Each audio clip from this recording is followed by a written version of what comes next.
ओम नमः शिवाय। मित्रों, पिछले दो वीडियोस में हमने बात की थी सूर्य देव से लेकर शुक्र देव तक के प्रैक्टिकल रूटीन कौन से अपनाने चाहिए जिससे ग्रह हमें अपने आप सपोर्ट करने लगे। इस वीडियो में मैं बात करूंगा शनिदेव, राहु देव और केतु देव के प्रैक्टिकल रूटीन के बारे में।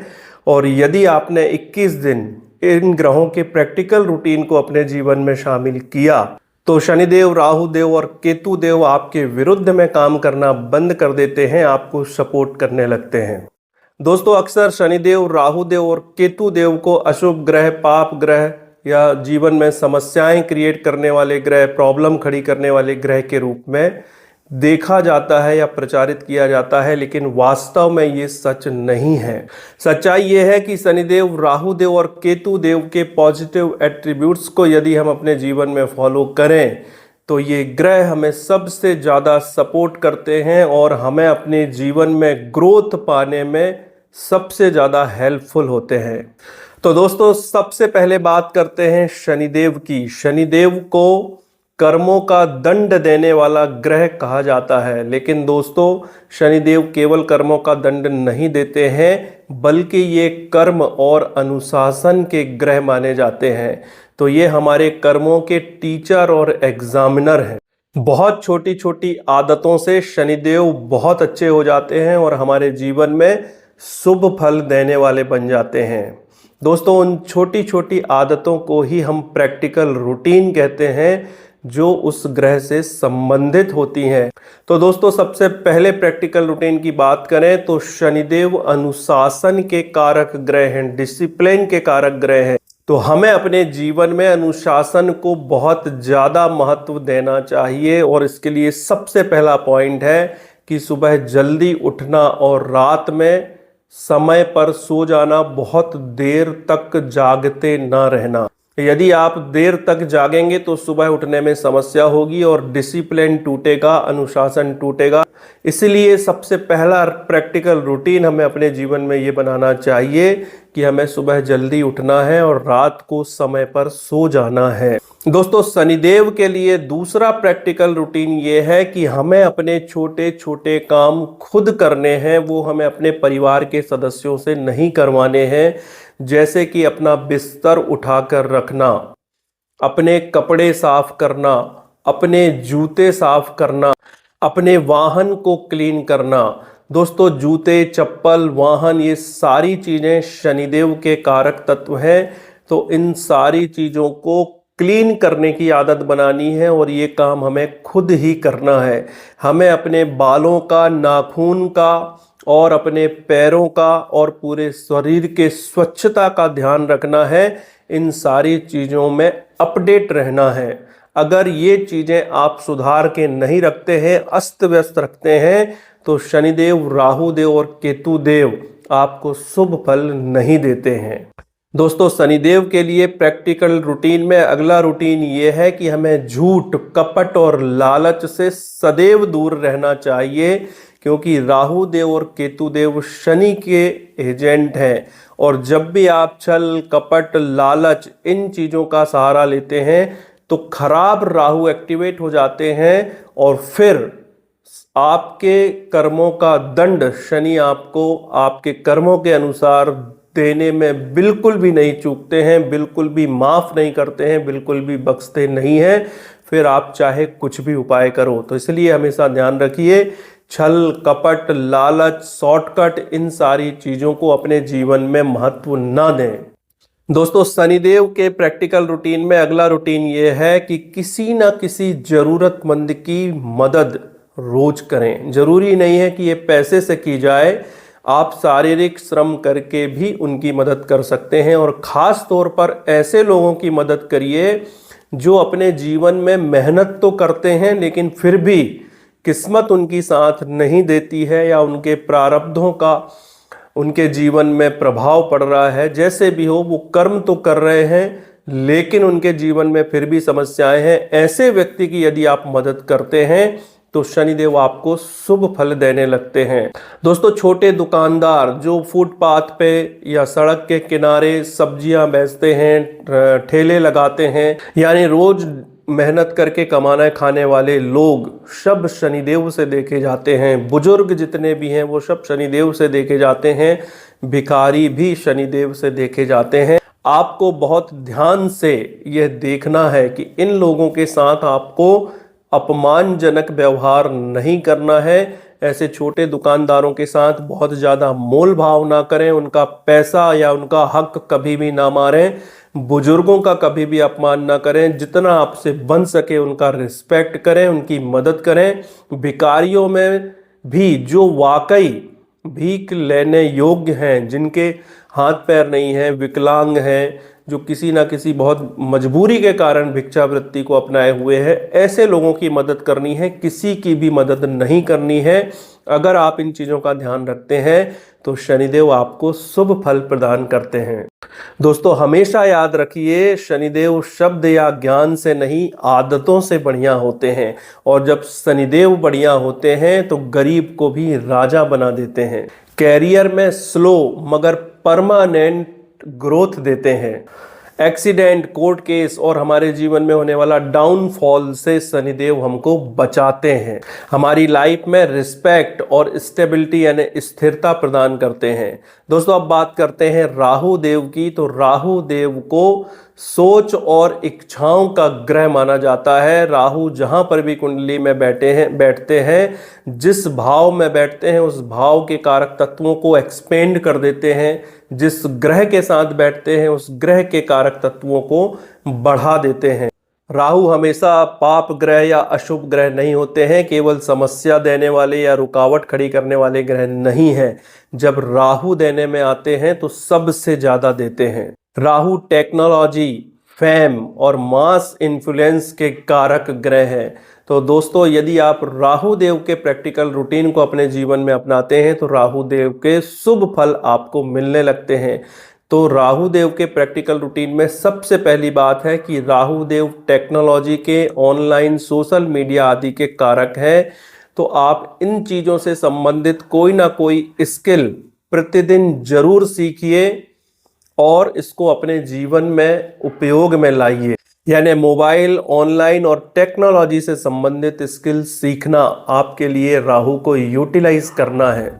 दोस्तों सोशल मीडिया के कारक ग्रह भी राहु देव हैं। तो सोशल मीडिया के माध्यम से, ऑनलाइन के माध्यम से वैल्यूबल कंटेंट यानी आपके जीवन के लिए जो उपयोगी है, जो सच्चा ज्ञान है, जो आपके बिजनेस में, कैरियर में ग्रोथ लाने वाला है, ऐसे ज्ञान को ग्रहण करना ऑनलाइन, ये भी राहु को यूटिलाइज करते हैं। इससे राहु देव प्रसन्न होते हैं और शुभ फल प्रदान करते हैं।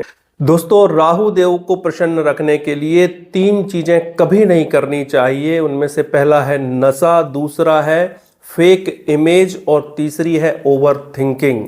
तो दोस्तों नशे के बारे में तो आपको पता है। फेक इमेज का मतलब होता है कि हम अपने ही बारे में कुछ गलत धारणाएं बना लेते हैं, कुछ गलत मान्यताएं बना लेते हैं। उस फेक इमेज को हमें बदलना है। कई बार ये इमेज सही भी हो सकती है, कई बार ये इमेज गलत भी हो सकती है। तो ऑब्जर्वेशन के साथ यदि इमेज फेक बनी हुई है तो इसको तुरंत बदलना है। इससे राहु शुभ फल देने लगते हैं। इसी तरह से ओवर थिंकिंग हमें नहीं करनी है, बहुत ज़्यादा सोच विचार नहीं करना है। सोचना विचारना आवश्यक है, लेकिन हमेशा केवल सोच विचार करते रहना ये राहु को खराब करता है।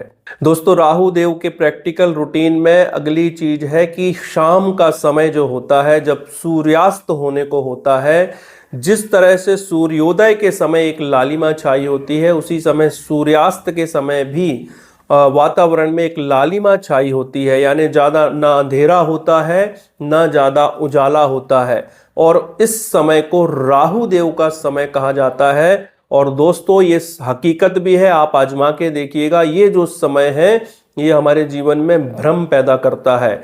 तो हमारे ऋषियों ने, संतों ने इस समय में पूजा पाठ करने का विधान बनाया है कि आप शांति से जहाँ पर भी हैं वहाँ बैठ जाएं और भगवान का स्मरण करें, पूजन करें, मंत्र जाप करें, यात्रा ना करें, किसी भी तरह का दूसरा काम ना करें। तो 5 से 10 मिनट इस समय यदि आप गहरी सांस लेने की प्रैक्टिस करते हैं तो भी राहु देव को शुभ करने का ये बहुत अच्छा उपाय है। तो आपको संध्या के समय में, गोधूली के समय में 5 से 10 मिनट गहरी सांस लेने की आदत बनानी है।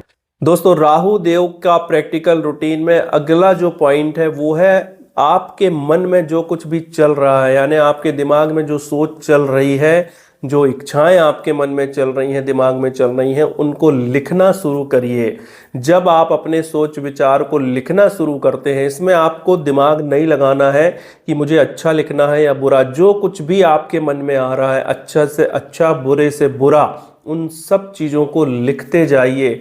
ऐसा करने से चीज़ें फिल्टर हो जाती हैं और बहुत सारे कन्फ्यूजन, बहुत सारी दुविधा और बहुत सारी नेगेटिविटी अपने आप रिमूव हो जाती है और राहु देव के शुभ फल आपको मिलने लगते हैं। दोस्तों, हमारे बुजुर्ग एक बात कहते हैं, खाली दिमाग शैतान का, इसलिए अपने दिमाग को व्यस्त रखना जरूरी है, किसी ना किसी काम में उसे लगाए रखना जरूरी है। तो यदि दिमाग खाली रहेगा तो ओवर थिंकिंग बढ़ेगी, इसलिए अपने माइंड को बिजी रखना है, लेकिन रखना पॉजिटिव चीज़ों में है। तो यदि आप ये प्रैक्टिकल रूटीन अपनाते हैं तो राहु देव आपके सपोर्ट में आ जाते हैं। और दोस्तों, राहु देव जब आपके सपोर्ट में आते हैं तो आपको ओवरनाइट फेम दे देते हैं, यानी रातों रात आपको प्रसिद्ध बना देते हैं। राजनीति, ज्योतिष, सोशल मीडिया, ऑनलाइन या ट्रेडिंग जैसे क्षेत्र में आपको बहुत अच्छी ग्रोथ दे देते हैं। गरीब को भी गरीब नहीं रहने देते हैं, बल्कि शक्ति संपन्न बना देते हैं। आपकी सोच को शार्प करते हैं, यानी आपकी सोच में धार लगाने का काम करते हैं। तो ये सब राहु देव के प्रैक्टिकल रूटीन अपनाने से हो सकता है। अब दोस्तों, बात करते हैं केतु देव की। केतु देव को मोक्ष और अंतर्ज्ञान यानी इंट्यूशन का ग्रह माना जाता है, लेकिन आज केतु देव को सबसे मिसअंडरस्टूड ग्रह मान लिया गया है। ये मान लिया गया है कि केतु केवल डिटैचमेंट के कारक हैं, अलगाव के कारक हैं, जबकि ऐसा नहीं है। केतु केवल लॉस नहीं देते हैं, केवल डिटैचमेंट नहीं करते हैं, बल्कि अटैचमेंट को तोड़ के सही जगह में शक्ति प्रदान करते हैं। वो डिटैच तो करते हैं, लेकिन आपकी पर्सनालिटी में, आपके जीवन में, आपके भविष्य को लेकर, आपकी लाइफ डेस्टिनी को लेकर जितनी भी फेक चीजें आपने अपनी पर्सनालिटी में, जीवन में बना के रखी हैं, उन सब से वो आपको डिटैच करते हैं। दोस्तों, केतु देव को शुभ करने के लिए या अच्छे फल लेने के लिए उनके प्रैक्टिकल रूटीन में सबसे पहली बात है कि पहली आदत ये बनानी है कि बिना मोबाइल के 10 मिनट किसी शांत जगह में अकेले बैठना है और शांत होकर बैठना है। शांत होने की आदत डालनी है। मन की बड़बड़ को देखना है कि ये कितना ज़्यादा बड़बड़ करता है, कितने ज़्यादा थॉट्स हमारे मन में चलते रहते हैं। तो आपको कुछ भी नहीं करना है, कोई प्रतिक्रिया नहीं करनी है, केवल शांत बैठना है और शांत बैठने की आदत डालनी है। दूसरा प्रैक्टिकल रूटीन ये अपनाना है कि आपको स्वीकार भाव अपने जीवन में लाना है। जो हो गया सो हो गया, उसके लिए किसी भी तरह के पछतावे की जरूरत नहीं है। और दोस्तों, स्वीकार भाव ही अध्यात्म का एंट्री गेट है। यानी अध्यात्म में अगर आप जाना चाहते हैं तो सबसे पहले आपके अंदर स्वीकार भाव होना जरूरी है। इसलिए जो हो गया सो हो गया, उसके बारे में नहीं सोचना है, उसे स्वीकार कर लेना है। दोस्तों, पशु पक्षियों को केतु ग्रह के द्वारा देखा जाता है। तो हमारे आसपास जो भी पशु पक्षी हैं वो सब केतु देव हैं, लेकिन खास तौर पर यदि हम स्पेशलाइजेशन करना चाहें तो कुत्तों की सेवा करने से केतु ग्रह बहुत अच्छे होते हैं, क्योंकि कुत्तों को केतु ग्रह से सीधा जोड़कर देखा जाता है। मगर ये पालतू कुत्ते नहीं, बल्कि आवारा गलियों में घूमने वाले कुत्ते, तो उनकी यदि आप हेल्प करते हैं, उनको कुछ भोजन कराते हैं, उनकी सेवा करते हैं, देख रेख करते हैं, तो केतु देव बढ़िया होते हैं। किसी भी पशु पक्षी की सेवा करने से केतु आपको शुभ फल ही देते हैं। दोस्तों, इसके साथ साथ यदि आप जीवन में मैं भाव को कम करते हैं तो भी केतु बहुत शुभ फल देते हैं। मैं भाव को कम करने का मतलब है अपने अहंकार को कम करना, ईगो को कम करना। मैं ऐसा हूँ, मैं वैसा हूँ, मैं इतना टैलेंटेड हूँ, मेरे पास इतना पैसा है, मैं ये कर सकता हूँ, मैं वो कर सकता हूँ। ये सारी चीजें जो मैं बकरी जैसा मैं हमारे अंदर जो दिन रात चलता रहता है, उसको कम करना है। अहंकार केंद्रित नहीं होना है, नहीं तो केतु देव आपको बहुत तकलीफ देंगे। तो अपने जीवन में अहंकार को कम करें, मैं भाव को कम करें, तो केतु देव के शुभ फल आपको मिलने लगते हैं। और दोस्तों अगला पॉइंट ये है कि शांति को अपना मित्र बनाइए। अब दोस्तों यहाँ पर मैं किसी लड़की या महिला की बात नहीं कर रहा हूं। शांति यानी आपकी आंतरिक शांति को अपना मित्र बनाने से भी केतु शुभ फल प्रदान करते हैं, क्योंकि शांति केतु को बहुत ज्यादा पसंद है। तो दोस्तों हमेशा याद रखिए, केतु बोलता कम है, लेकिन जब भी बोलता है तो आपके अंदर सीधा बदलाव लेकर आता है। जब केतु सपोर्ट करते हैं तो आपके अंदर इंट्यूशन और आपकी सिक्स्थ सेंस को, यानी आपकी छठी इंद्री को और अंतर ज्ञान को बहुत बढ़ा देते हैं, जागृत कर देते हैं। एस्ट्रोलॉजी यानी ज्योतिष, किसी भी तरह का गूढ़ ज्ञान, अध्यात्म और हीलिंग पावर को आपके अंदर बढ़ा देते हैं। इसमें आपको शक्ति और गति प्रदान करते हैं। एक्सीडेंट्स, ऑपरेशंस और शत्रुओं से आपको बचाते हैं। केतु देव आपको आपकी लाइफ का पर्पस दिखाते हैं, इसलिए बहुत सारी चीजों से डिटैच करते हैं। तो दोस्तों हमेशा ध्यान रखिए, शनि मतलब रूटीन, राहु मतलब सही डायरेक्शन और केतु मतलब डिटैचमेंट। दोस्तों यदि ये तीन ग्रह आपके जीवन में बैलेंस हो जाते हैं तो आपकी किस्मत को मेहनत नहीं करनी पड़ती है, ये ग्रह खुद ब खुद सपोर्ट करने लगते हैं।